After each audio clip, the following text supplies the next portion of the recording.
Proklamasi. Kami, bangsa Indonesia, dengan ini menyatakan kemerdekaan Indonesia.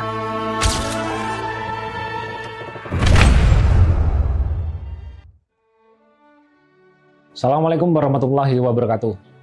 Shalom, Om Swastiastu, Namo Buddhaya, salam kebajikan, tabik pun. Saya Kapolres Pringsewu, AKBP Muhammad Yunus Saputra, menyampaikan sedikit refleksi di hari kemerdekaan Republik Indonesia yang ke-80. 80 tahun lalu kita mampu merenggut kemerdekaan dari tangan penjajah. Tapi setelah 80 tahun, apakah kita sudah sepenuhnya merdeka? Rakyat kita masih berusaha bangkit dari bius kebangsaan. Bius ini membuat kita tidak bisa melihat bahwa terjadi pencurian besar-besaran di Republik ini. Bisa dibayangkan petani yang menjual hasil buminya dengan nilai seharga sama dengan ampas yang para pengusaha itu jual ke tempat lain. Sedangkan saripatinya masuk kantong sendiri. Ini bukan bisnis yang sehat. Ini adalah pencurian, perampokan, perampasan terhadap kekayaan kita. Karena saripati yang didapatkan dari hasil bumi yang sudah petani usahakan, itu seharusnya bisa digunakan untuk sebesar-besar kemakmuran rakyat. Inti dari hasil bumi itu sangat bisa digunakan untuk membangun jalan-jalan di Lampung dan bahkan juga meningkatkan perekonomian Lampung. Sedangkan kita yang hanya diberi ampas, zero sum game, itu membuat kita hanya berebut uang-uang yang kecil. Kita sibuk mencuri dari sesama saudaranya sendiri.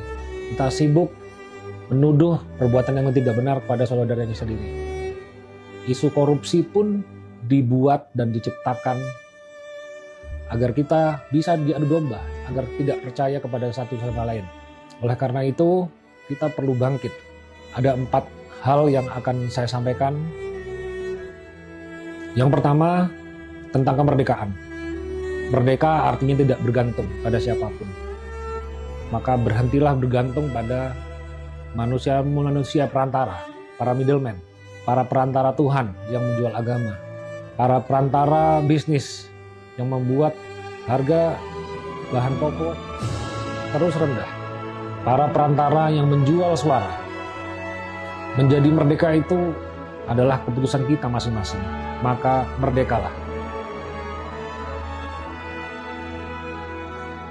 Yang kedua, jika kita ingat ayat tentang buah yang berbeda ukuran dan rasa, itu menunjukkan bahwa tidak ada yang sempurna. Namun ketidaksempurnaan itulah yang menciptakan kesempurnaan. Kita hidup berdampingan berbagai macam suku, ras, bahasa.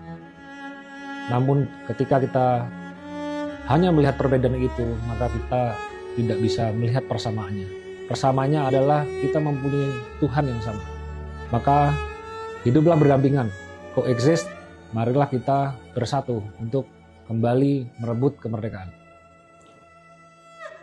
Yang ketiga, tentang pemilu, saya cukup berpengalaman dalam menghandle pemilu, baik pilpres maupun pilkada, dan saya bisa memberikan sedikit insight bahwa seyogyanya warga memilih pemimpin yang pernah menderita dan sengsara.